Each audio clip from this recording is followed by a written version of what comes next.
Ya, episode 19 dari Kitab Tauhid ya bersama Abu Takeru, kajian Kitab Tauhid dan sedikit review untuk episode ke-18B, yaitu kita udah ngebahas tentang bagaimana proses orang awalnya berlebihan kepada penghuni kubur, ujung-ujungnya jadi nyembah, yaitu Ibnu Qayyim menyampaikan ada 6 step ya. Pertama, kalau ada orang soleh yang mati, dibikin dulu apa? Bangunan di atas kuburannya. Dibikin bangunan tuh dalam rangka apa? Menghormati, bukan dalam rangka disembah ya. Misalnya si Dika matinya karena Dika teh soleh, bikin apa bangunan di atas kuburan Dika. Setelah bikin bangunan di atas kuburan Dika, step nomor 2-nya adalah, masih ingat apa? Waalaikumsalam. Meyakini ibadah di kuburan orang soleh pahalanya lebih gede daripada ibadah di masjid.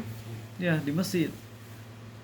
Padahal kalau kita ada di kuburan orang sesoleh apapun, kita mendoakan orang soleh karena bisa jadi sesoleh-solehnya dia punya dosa yang mana belum diampuni oleh Allah sampai dia mati. Nah ini mah step nomor satunya kan dibikin bangunan dalam rangka cinta ke penghuni kubur. Step nomor 2, si orang yang bikin bangunan ini dia merasa kalau saya ibadah di samping kuburan dia, saya ngerasa lebih khusyuk deh. Kalau di masjid mah sholat turbo speed. Kalau pas lagi di hadapan di sebelah orang soleh, dia nggak minta ke orang soleh, dia tetap doanya ke Allah tapi lebih khusyuk gitu. Step nomor 3, setan bikin hatinya yang bergantung kepada si orang soleh ini. Wah, kalau saya ada di dekat orang soleh ini, pokoknya ibadah saya lebih mudah diijabah. Ya, sampai-sampai minta ke Allah, ya Allah kabulkan doaku karena aku lagi dekat sama orang soleh ini ya Allah, padahal orang solehnya udah mati. Keempat, baru minta langsung ke penghuni kubur. Kelima, mulai sujud.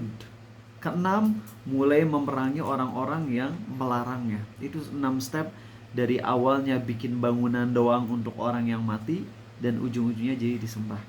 Itu pembahasan episode ke-18B. Dan sekarang kita masuk ke episode 19B, 19 langsung aja, nggak ada AB. Kita akan masuk ke pembahasan The Grave Worshipper. Sebenarnya nggak beda jauh dengan pembahasan sebelumnya ya. Grave Worshipper artinya apa? Penyembah kubur, penyembah kubur. Nggak jauh dari bab sebelumnya sih. Sebenarnya kalau nggak dibahas bab ini pun akan sudah ke cover dengan minggu lalu. Karena itu Arizal di pertemuan ini akan memulai justru dengan tadabbur Quran dulu ya. Habis itu baru masuk ke materinya insyaallah, yaitu surat Yusuf. Bismillahirrahmanirrahim. Wassalam ala Rasulillah. Innal hamdalillahi nahmaduhu wa nasta'inuhu wa nastaghfiruh. Sungguh segala puja dan puji hanya milik Allah. Kita puji Dia, kita mohon pertolongan dan ampunannya. Wa na'udzu billahi min syururi anfusina wa min sayyiati a'malina. Kita mohon perlindungan kepada Allah dari keburukan diri kita dan keburukan amal perbuatan kita. May yahdihillahu fala mudhillalah. Barang siapa yang Allah beri hidayah, tak akan ada seorang pun yang bisa menyesatkan. Wa may yudlil fala hadiyalah. Dan barang siapa yang Allah sesatkan, tak akan ada seorang pun yang bisa memberi petunjuk. Asyhadu an la ilaha illallah. Aku bersaksi tiada Tuhan yang berhak disembah dengan benar kecuali Allah. Wa asyhadu anna Muhammadan abduhu wa rasuluh. Dan aku pun bersaksi Muhammad adalah hamba dan rasulnya. Amma ba'du. Allahumma salli wa sallim ala Muhammad wa ala ali Muhammad. Mau nanya ke siapa namanya Dafa? Masa lupa sama Dafa. Daf, obat dengki apa sih, Daf? Tahu nggak? Obat dengki. Memberi ya. Sebenarnya setiap penyakit hati itu punya obat spesialnya. Tapi ada obat yang manjur untuk semua penyakit hati. Yaitu apa? Cinta akhirat dan benci sama dunia. Itu adalah obat dari segala macam penyakit hati. Sombong, riya. Kenapa orang riya? Karena kan mengharap dunia kan dipuji. Nah, kita akan bahas secara spesifik tentang dengki. Dan kita masuk ke tadabbur surat Yusuf ayat keberapa tentang dengki itu? Ya bunayya la taqasus ru'yaka ala ikhwatika fayakidu laka kaida inna syaitana lil insani aduwwum mubin. Wahai anakku, kata Nabi aku. Ada yang tahu terjemahannya? Coba, Dafa. Hah? Yang tadi apa sih? Wahai anakku, janganlah engkau ceritakan mimpimu kepada kakak-kakakmu, sehingga nanti kakak-kakakmu akan berbuat makar kepadamu, berbuat hal yang buruk padamu. Ya, sesungguhnya setan adalah musuh yang nyata kepadamu. Setan, salah satu dosa awal yang setan lakukan adalah apa sih yang iblis lakuin? Selain karena sombong adalah sombongnya setan. Itu juga salah satu anak dari kesombongannya. Jadi pertama sombong, kemudian dari sebenarnya ini bareng sih. Dosa sombongnya setan itu juga mix sama dosa dengki kan. Kok bisa sih Adam yang diciptain dari tanah gitu loh, di malaikat suruh sujud ke Adam, iya gak sih? Sedangkan setan yang terbuat dari api kok nggak ada yang menghormati dengan cara sujud. Jadi kan ada sisi kedengkiannya juga. Jadi setan itu, iblis ngelakuin dosa yang awal tuh sombong. Tapi sombongnya dia juga dibarengi dengan apa? Dengki. Maka setan juga yang akan membuat kita sesama muslim untuk saling dengki satu sama lain. Setan akan bisikan satu sama lain untuk dengki. Dan Allah yang maha penyayang mengingatkan kita dengan ayat ini agar hati-hati. Setan tuh cenderung ngebikin satu sama lain kita saling dengki, saling iri. Maka kita harus hati-hati dari dia. Dan untuk penghayatan ayat ini sendiri, AA lebih bisa khusyuk dan menghayatinya. Walaupun mungkin agak keluar konteks atau keluar dari kisah Nabi Yusuf, tapi pembahasannya masih sama, yaitu dalam hal tentang iri dan dengki. Walaupun gak pantas sih nyebut sahabat Nabi SAW dengkian, irian, enggak. Tapi adalah sisi-sisi manusiawi yang dirasakan oleh sahabat Nabi SAW. Emang kamu mau nyampain tentang apa sih? Tentang salah satu perang yang luar biasa teman-teman. Apa perang yang kaum muslimin jumlahnya banyak banget tapi awalnya kalah dulu? Ada yang tahu? Hah? Apa? Salah. Perang Uhud 700 lawan 3000. Perang Hunain. Kalau perang Uhud tuh 700 lawan 3000. Kalau perang Badar 300 lawan 1000. Kalau perang Hunain kaum muslimin banyak. Jumlahnya belasan ribu atau puluhan ribu kalau nggak salah, belasan ribu. Dan pada hari itu kaum muslimin bilang, tidak ada yang bisa mengalahkan kami pada hari ini. Kita ini banyak nih jumlahnya, nggak ada yang ngalahin kita sekarang karena kita banyak jumlahnya. Itu keceplosan dari orang yang imannya masih nggak kuat, baru masuk Islam. Dia ngomong kita sekarang jumlahnya banyak, nggak mungkin kalah. Dan suku Hawazin, mereka itu archery-nya pandai banget dan mereka tuh ngelakuin ambush. Ambush itu apa? Serangan mendadak gitu. Banyak pasukan pengintai yang mana mereka akhirnya melakukan serangan secara mendadak. Nah, akhirnya kaum muslimin ketika lagi ada di lembah atau di sekitar Hunain itu, kaum musyrikin mereka dari celah-celah bukit itu ngeluarin panah sampai akhirnya kaum muslimin kocar-kacir kemana-mana. Dan pada saat itu yang berada bersama Nabi SAW hanya sedikit. Siapa? Nabi Muhammad SAW. Siapa lagi? Al-Abbas, paman beliau. Siapa lagi? Sepupu Nabi SAW yang 20 tahunan memerangi Nabi SAW. Itu Abu Sufyan, termasuk orang yang tetap bersama Nabi kita SAW, bareng menemani beliau, gak kabur. Seakan-akan Abu Sufyan tuh tahu gitu, aku 20 tahun udah merangi Nabi nih, sepupuku SAW. Ini saatnya aku bayar balik. Sekarang saatnya aku melindungi Nabi SAW. Bayangin teman-teman, kaum muslimin pada kabur, termasuk Ansor pada kabur, kocar-kacir. Akhirnya Nabi SAW nyuruh pamannya Al-Abbas yang punya suara yang sangat menggelegar, wahai paman Al-Abbas, panggil orang-orang yang dulu pernah berjanji di bawah pohon, perjanjian Baitur Ridwan. Panggil. Akhirnya Al-Abbas dengan suara lantangnya manggil, wahai orang-orang yang dulu melakukan perjanjian di bawah pohon itu, di Baitur Ridwan. Wahai kaum Ansor yang dulu berjanji kepada Nabi SAW dalam perjanjian itu, Baitur Ridwan itu. Akhirnya dalam sekejap itu orang-orang Ansor yang asalnya kabur ngedengar suara Al-Abbas dan tahu bahwasanya Nabi SAW lagi butuh dengan perlindungan, itu orang-orang Ansor langsung mendekat. Kata Al-Abbas, apa mereka dalam sekejap mendatangi Nabi SAW seperti seekor sapi betina yang melindungi anaknya. Langsung mereka datang dengan ucapan bareng apa? Labbaik.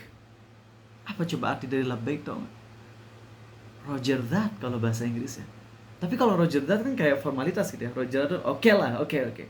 Tapi kalau labbaik itu artinya aku penuhi seruanmu dengan penuh kecintaan tanpa ada paksaan sedikit pun. Itu arti dari labbaik. Makanya kalau orang haji bilangnya apa? Labbaik Allahumma labbaik. Ya Allah, aku penuhi seruanmu dengan penuh kecintaan tanpa ada keberatan sama sekali. Itu para sahabat langsung ngomong labbaik. Aku penuhi seruanmu, wahai Rasulullah SAW. Langsung ngedatengin Nabi SAW. Dan akhirnya apa yang terjadi? Menang. Setelah kalah dulu menang. Dan setelah menang, Nabi kita SAW mendapatkan ghanimah harta rampasan perang yang gak pernah beliau dapatkan sebelumnya. Benar ekstrim, super duper banyak. Unta, sapi, kambing, dapat berapa puluh ribu kambing. Saking banyaknya harta rampasan perang ini, jadi membludak banget. Dan kalau udah beres perang, para sahabat nungguin apa? Ghanimah, bagi-bagi. Wajar, halal gak? Halal. Ghanimah itu salah satu harta paling halal dan berkah. Allah berfirman, fakulu mimma ghanimtum halalan thayyiba. Makan tuh, ambil tuh harta rampasan perang halal thayyib, kata Allah. Para sahabat udah nungguin nih harta rampasan perang kan. Apa yang terjadi? Nabi kita SAW ngasih kepada kaum beliau, yakni Quraisy dan bangsa-bangsa Arab yang baru masuk Islam, itu dikasih. Ada satu orang dikasih 300 unta, coba bayangin. Ada yang 100, ada yang 200. Dan Ansor, manusia yang paling melindungi Nabi SAW di perang ini, yang tadi ngomong labbaik itu, kami penuhi seruanmu dengan penuh cinta, gak dikasih satu pun. Coba teman-teman, gimana perasaannya kira-kira? Kalian udah mengorbankan harta, jiwa, raga kalian untuk perang di jalan Allah. Ada harapan pengen dapat ghanimah, tapi ternyata gak dikasih satu pun. Gak dapat. Sama sekali gak dapat. Akhirnya keluarlah mulai saling ngobrol, sesama sahabat Ansor ngobrol. Ada yang keceplosan ngomong apa? Semoga Allah ampuni Nabi Muhammad SAW. Bayangin sampai keluar statement itu. Semoga Allah ampuni Nabi Muhammad SAW. Ada yang bilang, wah, Nabi udah balik ke kaumnya nih. Kita ditinggal nih. Gak dikasih apa-apa. Sampai ada sahabat yang bilang, giliran susah kita yang dipanggil. Sekarang udah dapat kita dilupain. Bayangin, keluar statement ini dari sahabat Nabi SAW. Lihat bagaimana setan membisikkan itu kepada para sahabat Nabi SAW. Dan ini bahaya banget, karena suuzon kepada Nabi itu SAW bisa menyebabkan kekafiran. Tapi tentunya para sahabat dalam kisah ini diberi uzur. Bahkan jelas Nabi SAW, nanti kita akan dengar bagaimana endingnya, sangat indah. Tapi yang jelas teman-teman, lihat bagaimana setan gak akan berhenti ngebuat antara sesama kita dengki dan bermusuhan. Maka Allah ingatkan kita dengan surat Yusuf. Allah juga ingetin kita dengan kisah yang ada di kisah Hunain ini. Maka datanglah salah satu dari pemuka Ansor, Sa'ad bin Ubadah, datang ke Nabi SAW, lapor, ya Rasulullah, kaum Ansor gak nyaman dengan apa yang terjadi, yakni engkau membagikan ghanimah kepada kaummu Quraisy, bangsa Arab, tapi kami gak dapat sedikit pun. Apa respon dari Nabi SAW? Engkau wahai Sa'ad, bagaimana posisimu? Kau tadi berbicara tentang apa pendapat mereka tentang pembagian ghanimah yang kau lakukan. Kalau engkau kayak gimana? Kau ada di pihak mana gitu loh bahasa kitanya.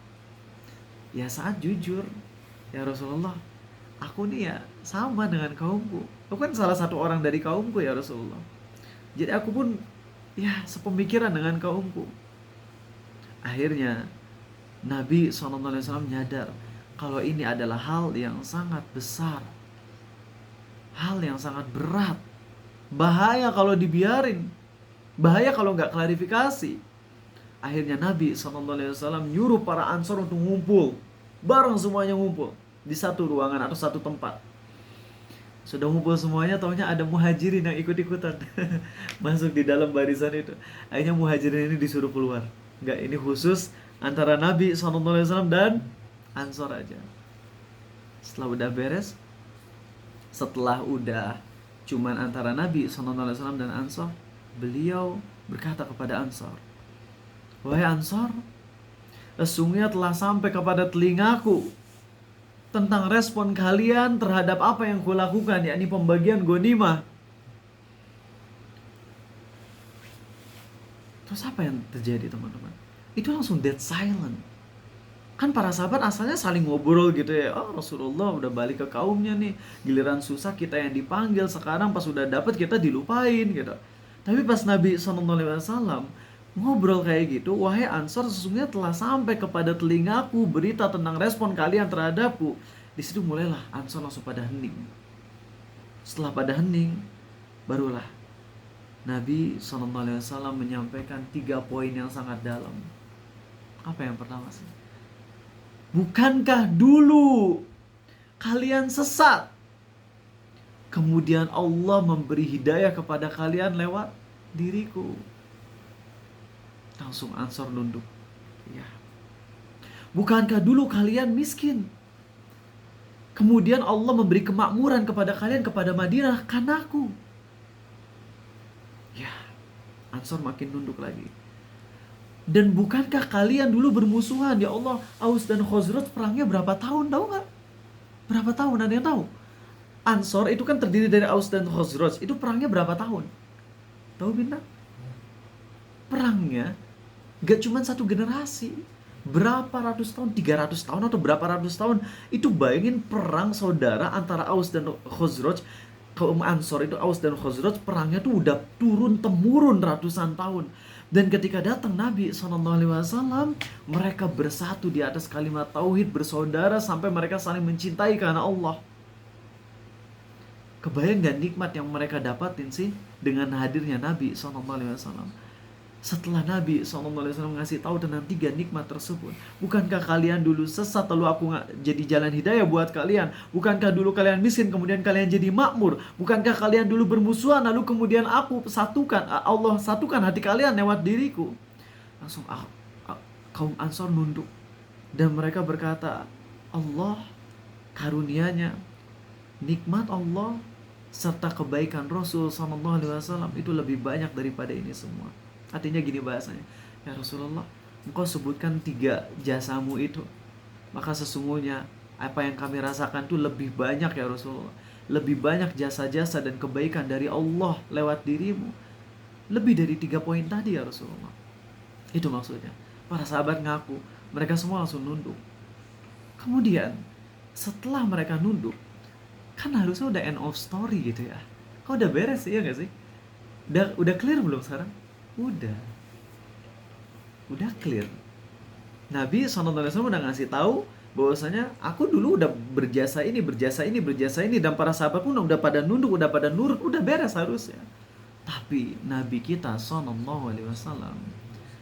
gak beres di situ. Beliau malah ngeluarin statement yang bikin para sahabat kaget. Apa coba statementnya?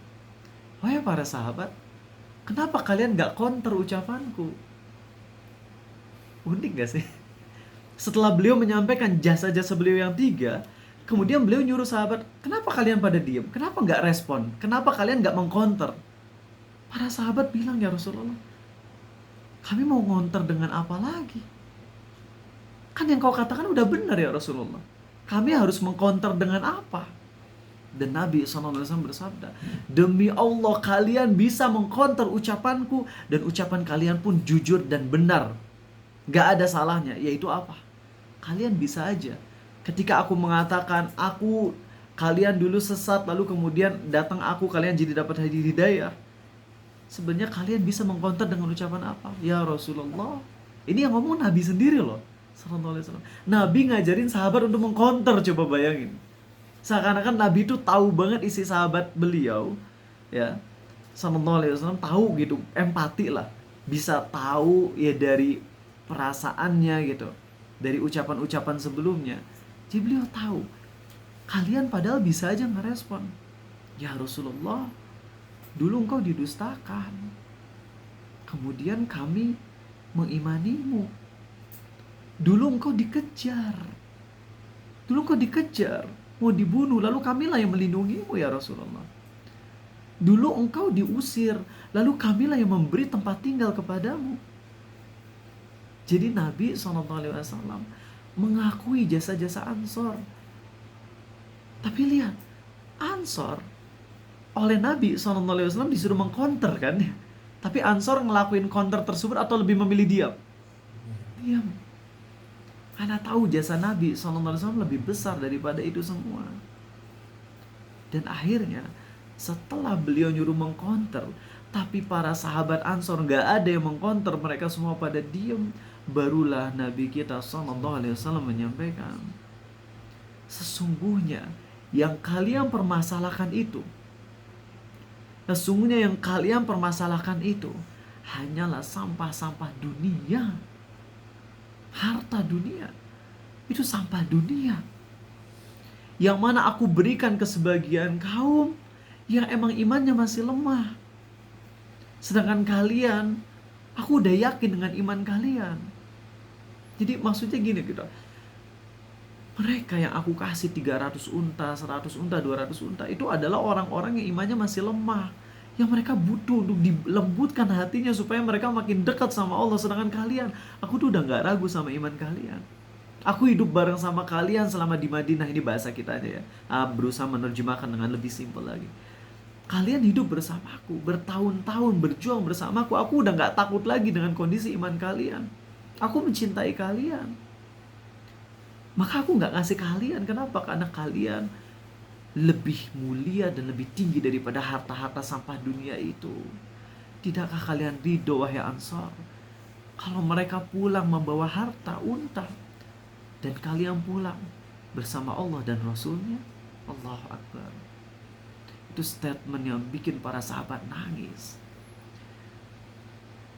Tidaklah kalian ridho wahai Ansar, mereka orang-orang yang kuberi ghanimah itu, mereka pulang membawa unta, membawa harta benda duniawi, tapi engkau pulang bersama Allah dan Rasulnya.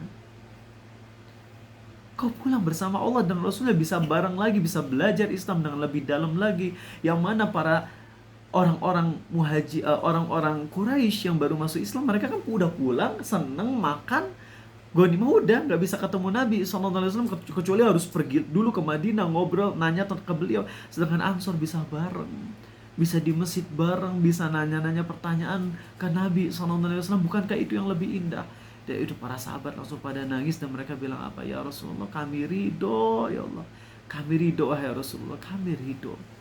Mereka semua pulang bersama Nabi SAW tanpa membawa dunia, tapi mereka pulang bersama Allah dan Rasulnya. Dan ini ada pelajaran penting, teman-teman. Kalau seseorang hijrah, jangan identikan hijrah itu dengan sukses dunia. Sekarang banyak ustadz-ustadz yang ngasih motivasi, udahlah hijrah nanti Allah kasih dunia, udahlah hijrah dari pekerjaan haram nanti Allah kasih kekayaan. Gak selalu orang yang hijrah jadi kaya, tapi yang pasti orang yang hijrahnya tulus akan mendapat cinta dari Allah dan Rasulnya.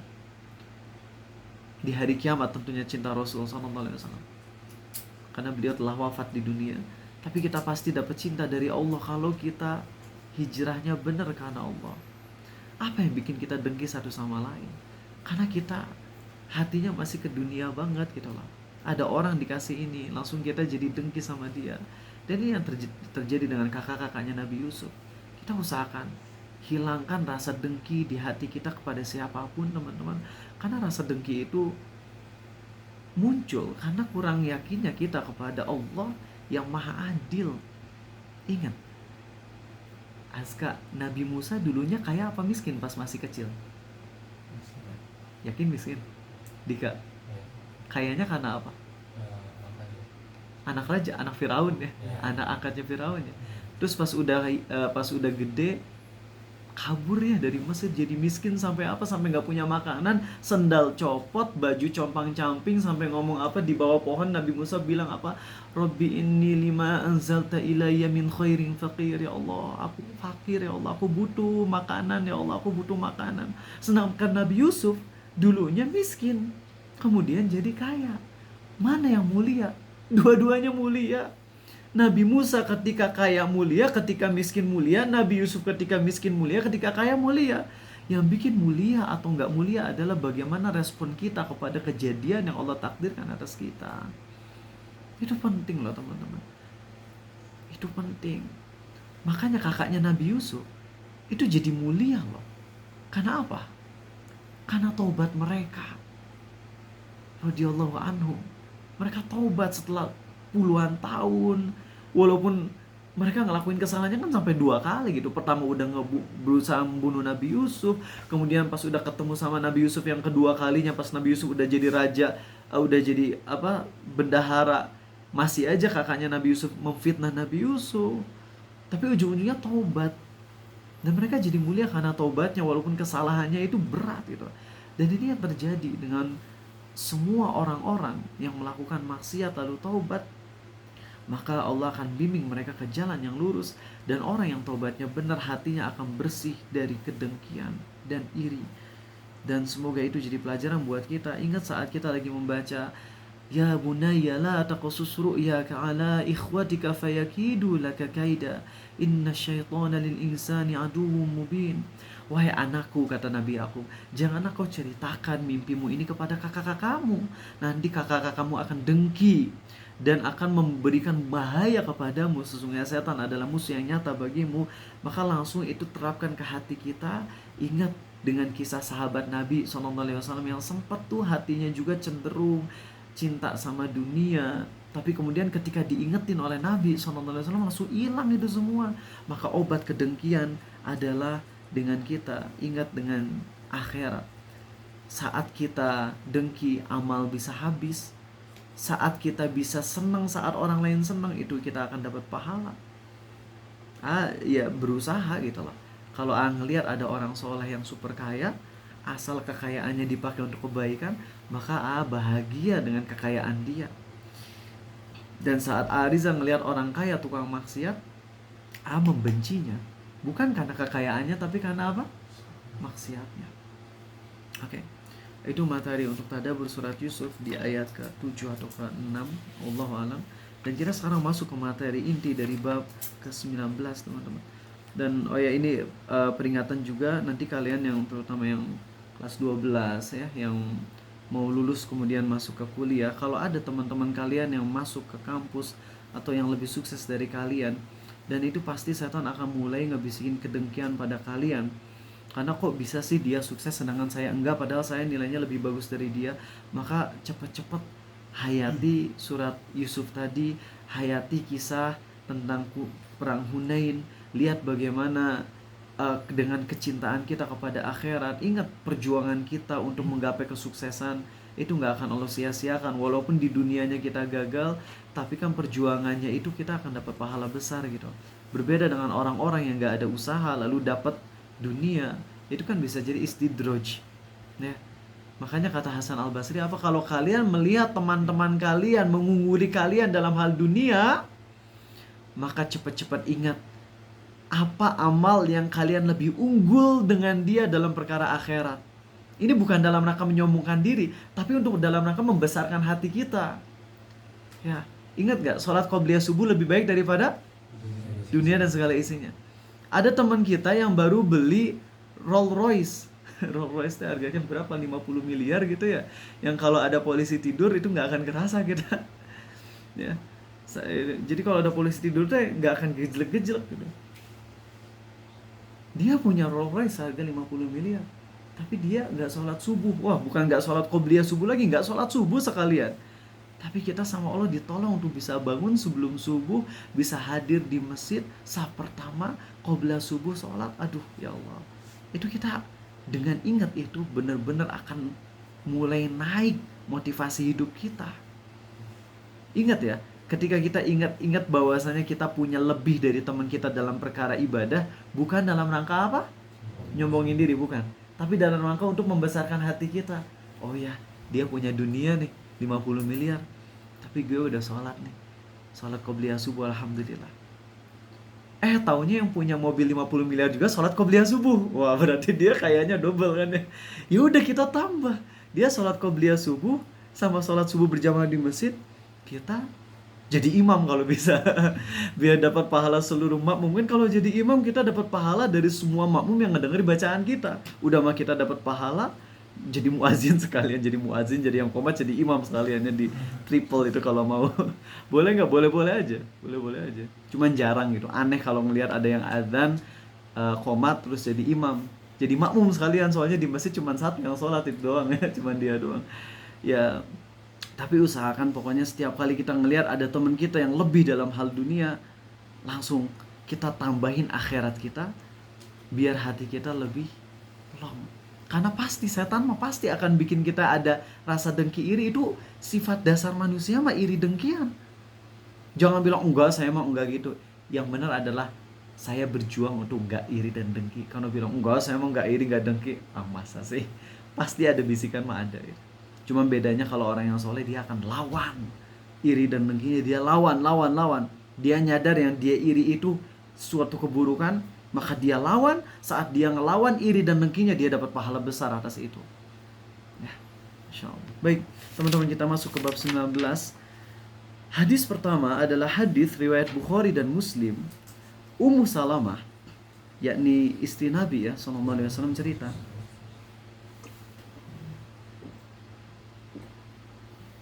tentang gereja yang beliau lihat di Ethiopia.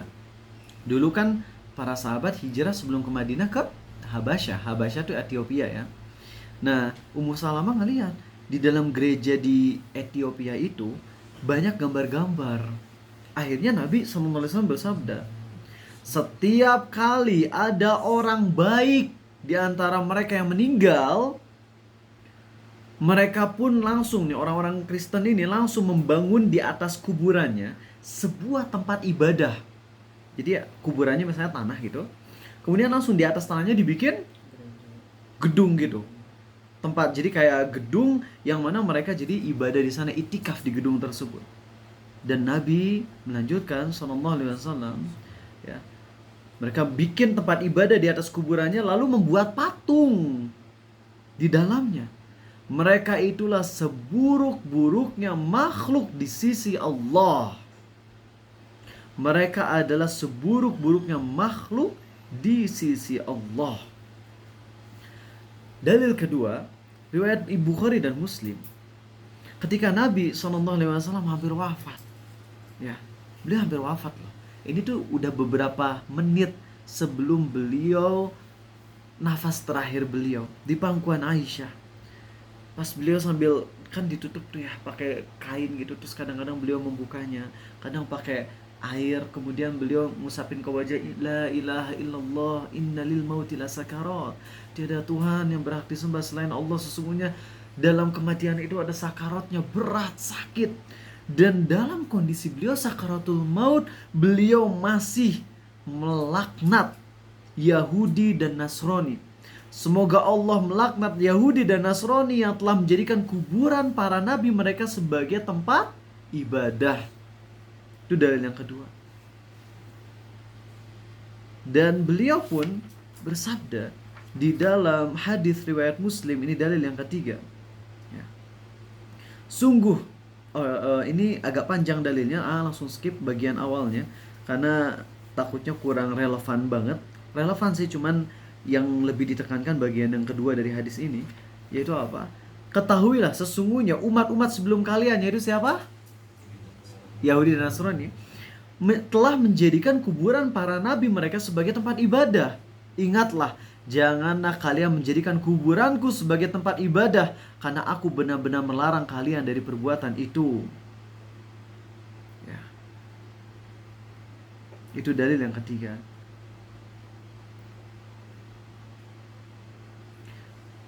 Dan Nabi pun SAW berdoa kepada Allah agar kuburan beliau tidak dijadikan tempat ibadah, ya. Dan Allah mengabulkan doa beliau dengan apa? Nanti saya sampaikan insya Allah. Dan ini hadis yang terakhir, riwayat Abi Hatim, ya, dalam kitab sahihnya. Sesungguhnya manusia terburuk adalah mereka yang masih hidup saat hari kiamat tiba, dan mereka yang menjadikan kuburan sebagai tempat ibadah. Ulang ya. 2 tipe manusia yang terburuk apa? 1, manusia yang masih hidup saat kiamat tiba, dan kedua, orang yang menjadikan kuburan sebagai tempat ibadah. Wah, ya. Ada yang tahu nggak kenapa manusia yang terburuk adalah mereka yang hidup saat hari kiamat tiba? Kita nanti ada nggak di hari kiamat? Nggak ada. Semoga enggak. Ada nggak Azka kita di hari kiamat nanti? Dika ada nggak Dika di hari kiamat kita? Hah? Nggak ada, yakin nggak ada? Amin, nggak mungkin lah. Kita semua pasti ada di hari kiamat. Cuman hari kiamat tuh ada 2, teman-teman. Ada hari kiamat yang pertama, yaitu penghancuran alam, sangkakala pertama. Ada sangkakala kedua, yaitu pembangkitan seluruh makhluk. Kalau hari kiamat yang kedua mah semua ada, gak mungkin gak ada. Pokoknya kalau orang udah usianya 4 bulan di perut mamah, perut ibu, udah itu pasti ada di hari kiamat nanti, hari kiamat yang kedua. Adapun hari kiamat yang pertama, bisa dibilang mustahil kita hidup di sana. Karena nggak mustahil juga sih, takutnya ada ya. Kayaknya nggak mungkin, nggak mustahil lah. Karena untuk hidup di situ kita butuh umur sampai berapa ratus tahun. Soalnya gini, karena nanti kan anggap aja Dajjal datang, misalnya Dajjal datang 2060 misalnya. Awas jangan dipotong seakan-akan meramal ya. Dajjal 2060 viral di TikTok gitu-gitu. Misalnya Dajjal datang tahun 2060 nih.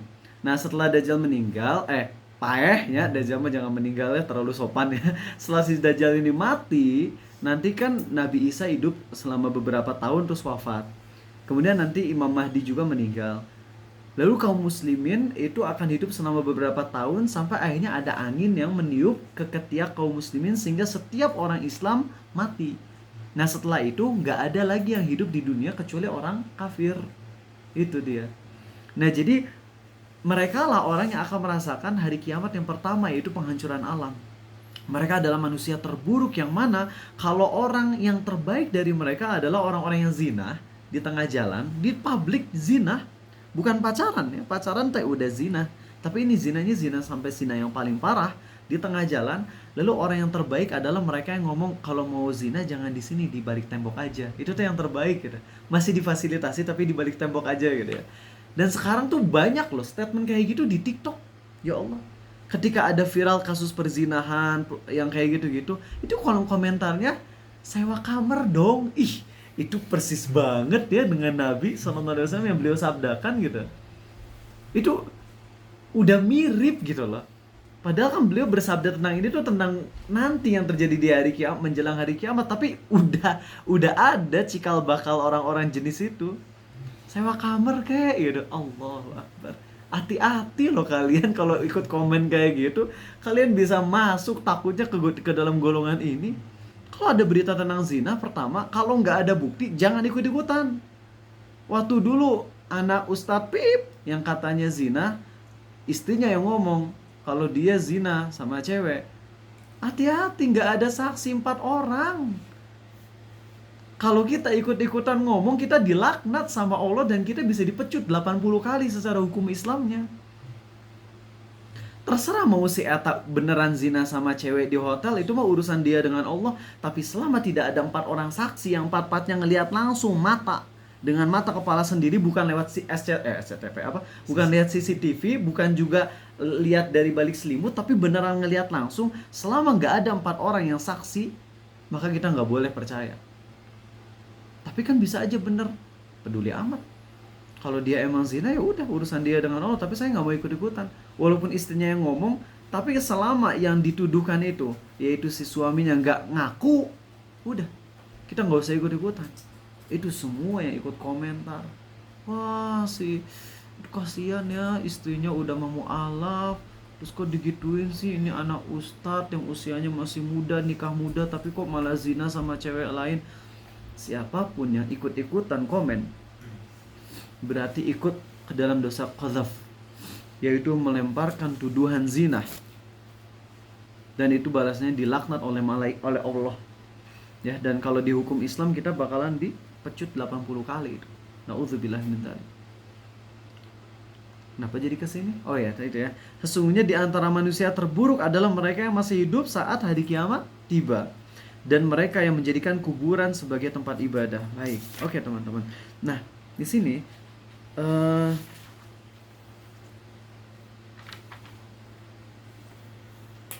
ya. Jadi ingat ya, kalau ada kuburan itu nggak boleh di atas kuburannya kita bangun bangunan, nggak boleh untuk ibadah di sana. Itu nggak boleh teman-teman.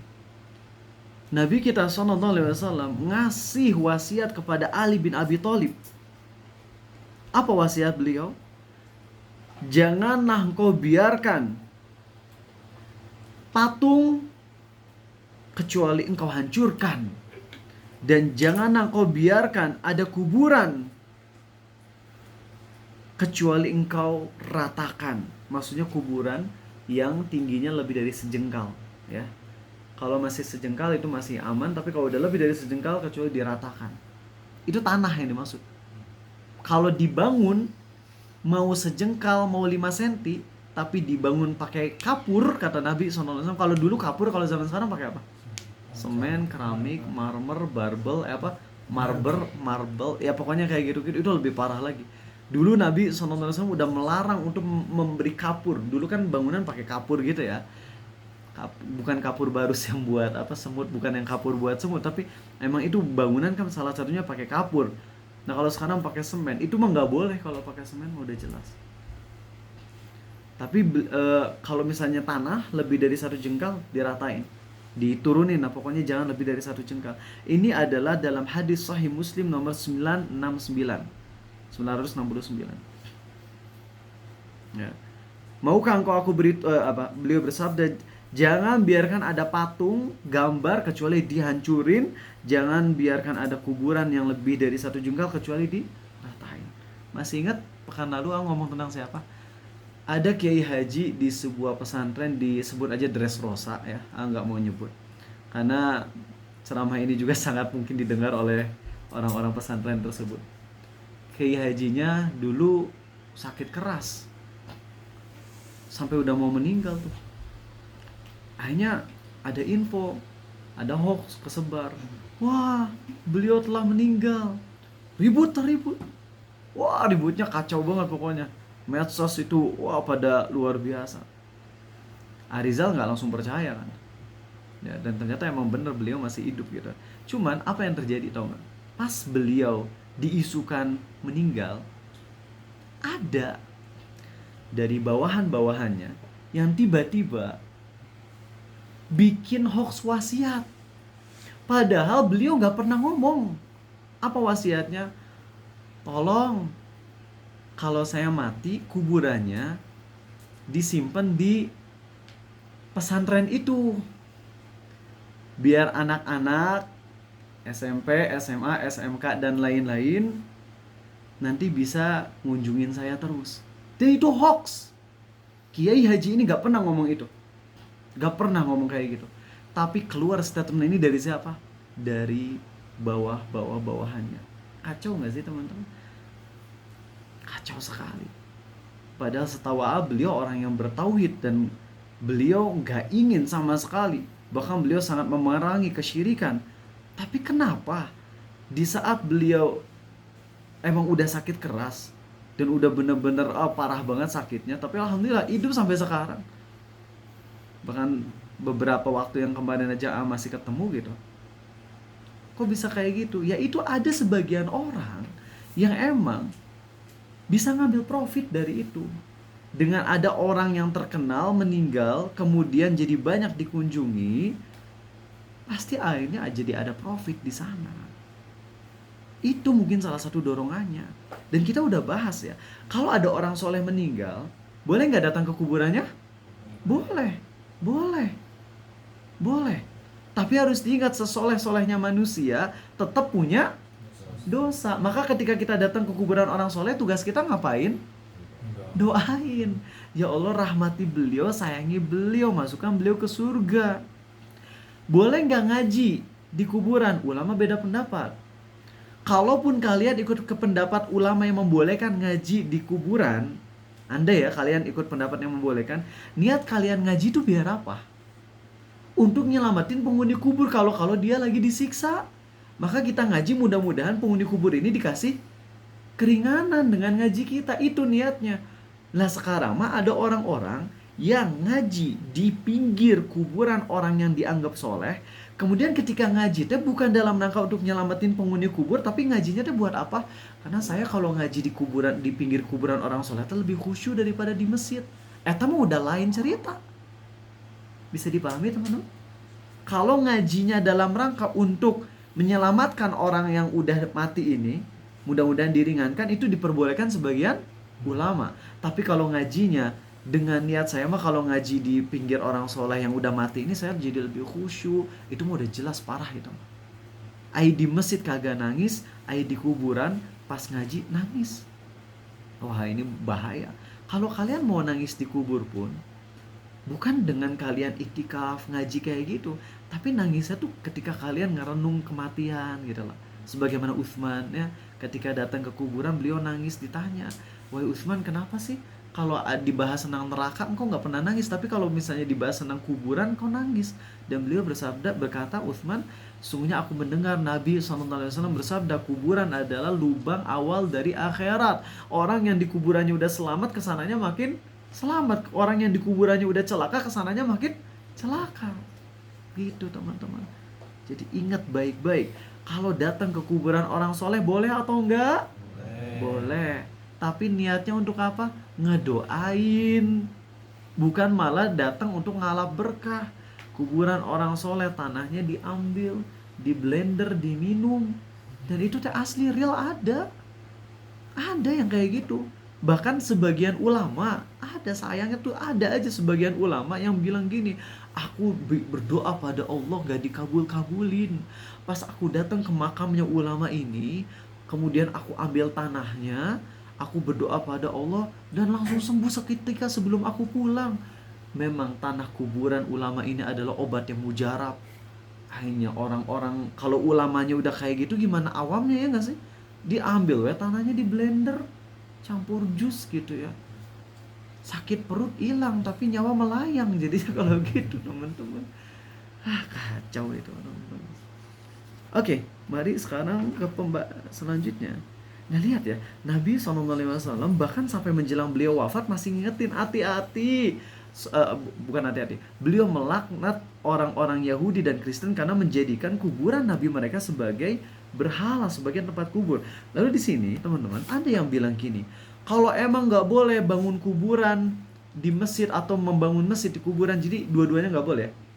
Ada masjid, kemudian kita simpan kuburan di dalam masjid, itu dilarang. Atau sebaliknya, udah ada kuburan, kemudian kita bangun masjid di atas kuburan, itu juga dilarang, diharamkan dua-duanya. Ngerti nggak?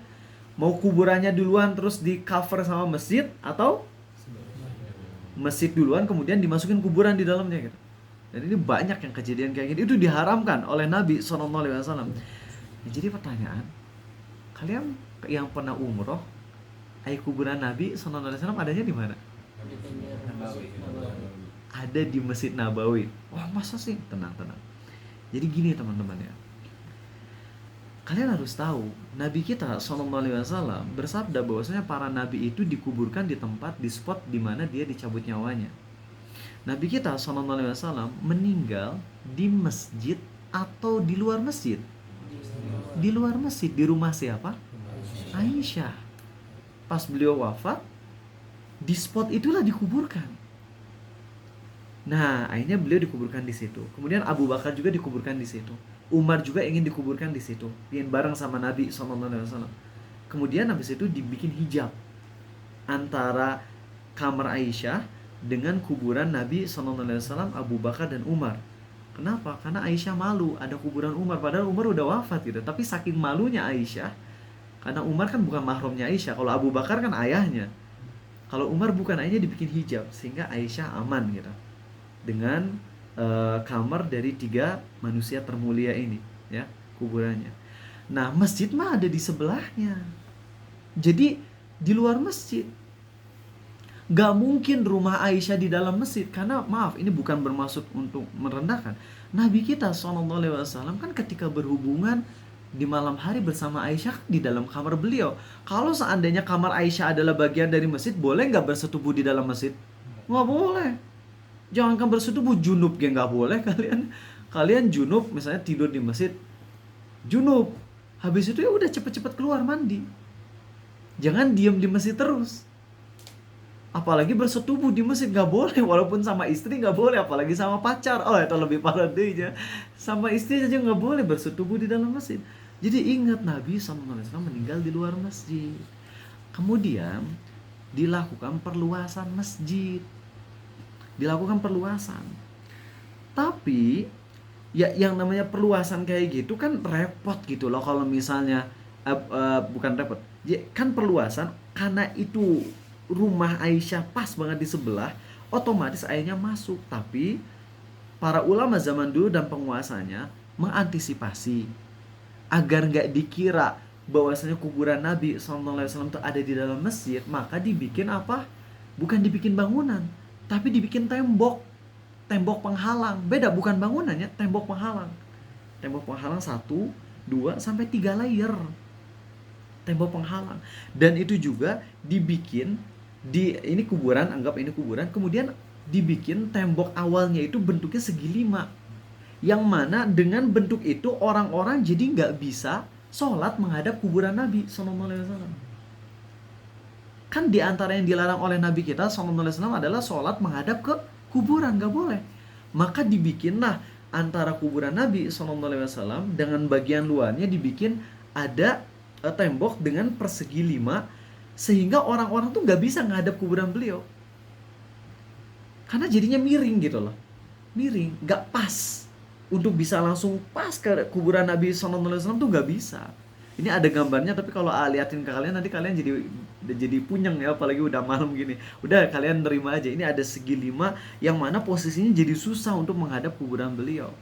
Nah, kemudian setelah udah ada segi 5 itu dibikin tembok layer 1, layer 2, layer 3. Jadi tembok layer itu adalah tembok rumah Aisyah. Kemudian setelah udah ada 3 layer, 3 lapis tembok, baru dibikin bangunan. Nah, bangunan itu bukan bangunan atas kuburan Nabi Muhammad SAW, tapi bangunan atas rumah Aisyah. Paham ya? Jadi nggak ada cerita, wah kuburan Nabi SAW kok ditinggiin sih. Enggak, kuburan beliau mah tetap tanah. Tetap tanah. Adapun tembok-tembok yang tadi dibikin justru adalah untuk penghalang. Ingat ya, ulang ya, kuburan Nabi SAW tetap tanah. Adapun tembok itu di cover agar tidak ada orang yang bisa sholat menghadap beliau. Dan kita tahu Abu Bakar, Umar sama Nabi SAW jasadnya utuh atau enggak? Yakin? Yakin lah kalau Nabi ya SAW. Kalau Abu Bakar sama Umar utuh enggak? Utuh. Pernah kejadian di tahun berapa Hijriah ada gempa bumi, dan salah satu dari 3 kuburan itu ada yang terbongkar, dan ada betis masih sempurna. Betis siapa itu? Umar bin Al-Khattab. Masya Allah, masih sempurna. Itu ada kejadiannya, kalian bisa baca di Ibnu Katsir di Bidayah wa Nihayah. Itu dari guru Arisal, Ustadz Taufik Chaudhry, salah satu ceramah beliau yang membahas tentang kehebatan Umar bin Al-Khattab. Itu masih ada. Nah, jadi teman-teman sekali lagi, dan ingat ya, ini bangunan ini dibangunnya tuh 80 tahun, sekitar 80 tahun setelah Nabi SAW wafat, beberapa puluh tahun setelah Nabi SAW wafat. Jadi bukan sama sahabat, tapi sama generasi setelah sahabat. Jadi seperti itu. Oke.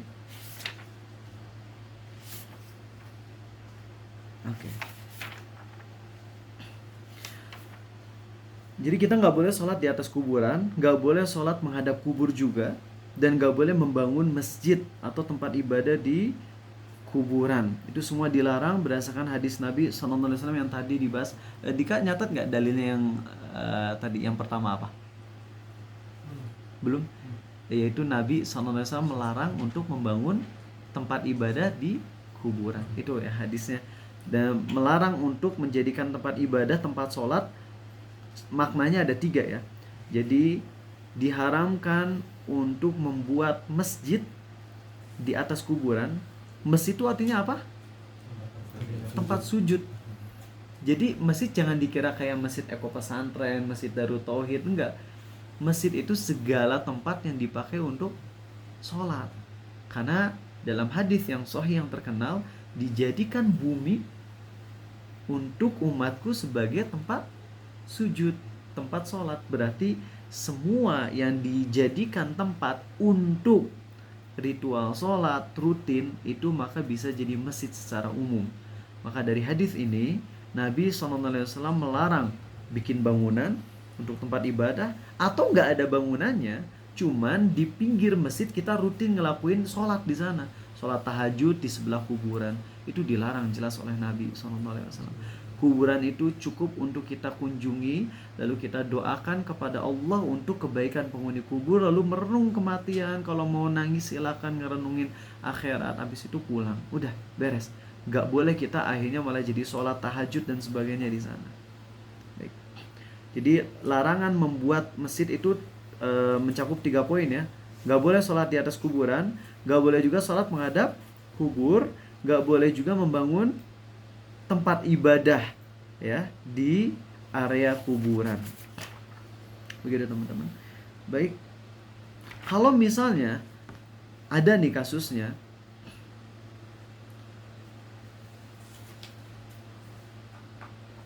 masjid yang ada kuburannya, maka kita jangan sholat di dalamnya. Oke, kalau kita tahu jangan sholat di dalamnya. Lalu gimana kalau misalnya ada kuburan di belakang atau di samping yang terpisah dengan masjid? Gak ada masalah juga. Jadi ini ada masjid, lalu ada kuburan di kanan, kiri, belakang yang gak masuk ke area masjid sama sekali. Itu gak ada masalah. Tapi bagaimana kalau kuburannya ada di depan? Tadi kan ada larangan gak boleh sholat menghadap kuburannya. Nah sekarang emang kuburannya gak masuk di masjid sih, tapi ada di depan, di arah kiblat gitu. Ini masjid, ini tempat imam, tembok masjid, di depannya langsung ada kuburan. Boleh gak sholat di situ? Nah ulama beda pendapat. Sebagian ulama berpendapat boleh, tapi harus ada pemisah jalan. Misalnya jalan raya dulu atau jalan setapak lah, gang. Ini masjid, lalu ada jalan setapak, lalu ada kuburan. Itu no problem. Tapi sebagian ulama bilang gak ada masalah kok, karena tembok masjid juga udah menjadi penghalang antara masjid dengan kuburan yang ada di depannya. Seperti itu. Ya, baik. Itu aja dari Arizal. Ini banyak poin-poin yang skip ya, karena udah masuk ke pembahasan yang sebelumnya. Itu aja. Terima kasih teman-teman. Barangkali ada yang mau ditanyain, boleh ya.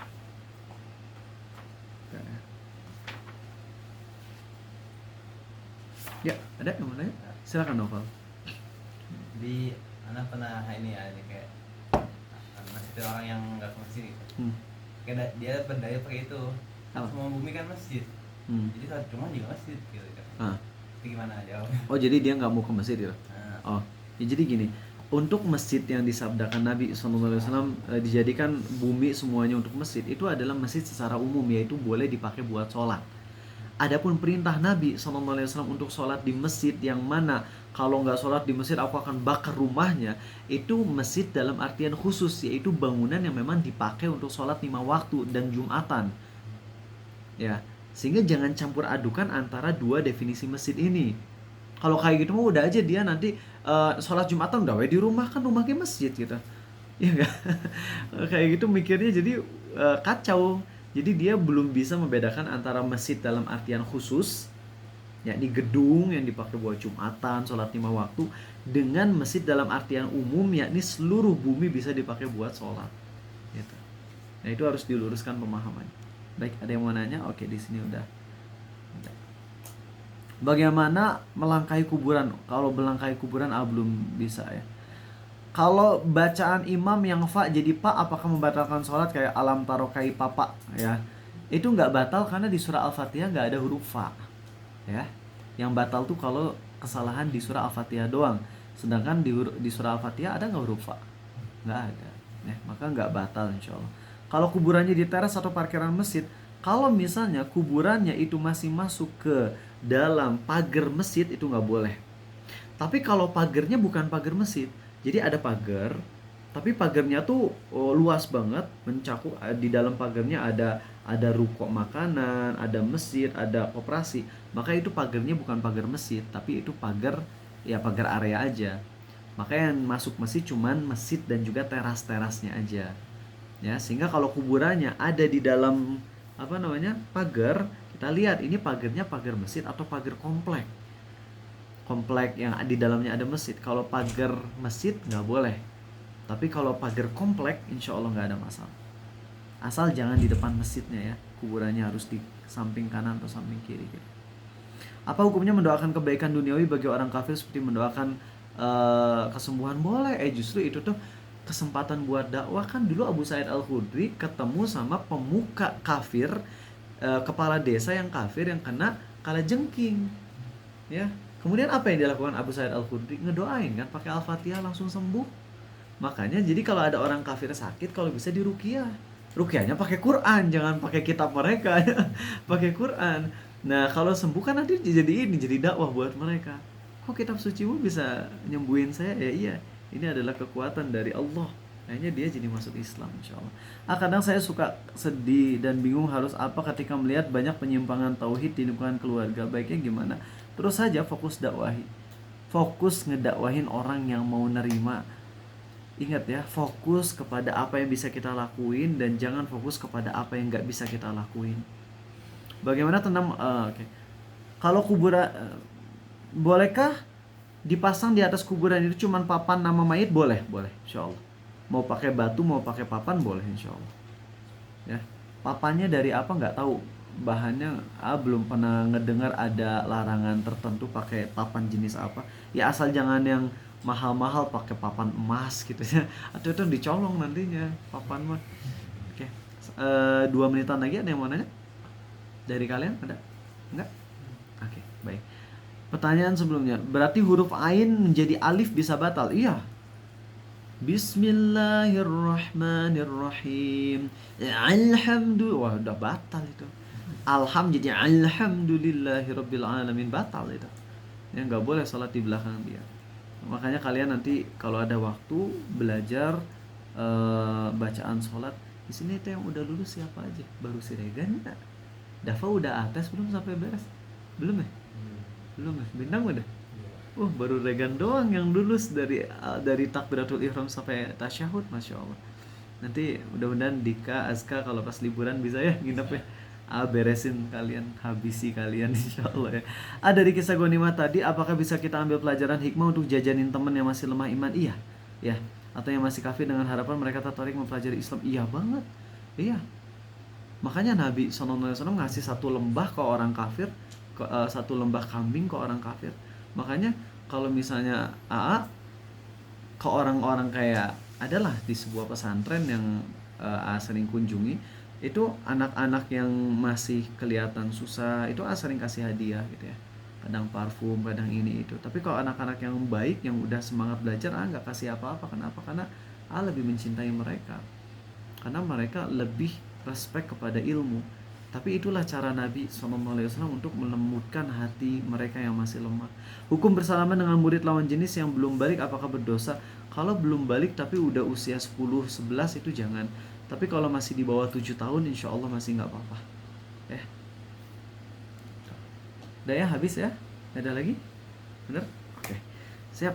Subhanakallahumma wa bihamdik asyhadu an la ilaha illa anta astaghfiruka wa atubu ilaik. Teman-teman, besok ada kajian biasanya jam berapa? 5.30 ya. Jam 5.30 kita lanjutkan pembahasan tentang haid. Karena penting banget buat kalian yang nanti nikah jadi tahu ilmu tentang haid sehingga bisa nyampein ke istri kalian. Oke, assalamualaikum warahmatullahi wabarakatuh.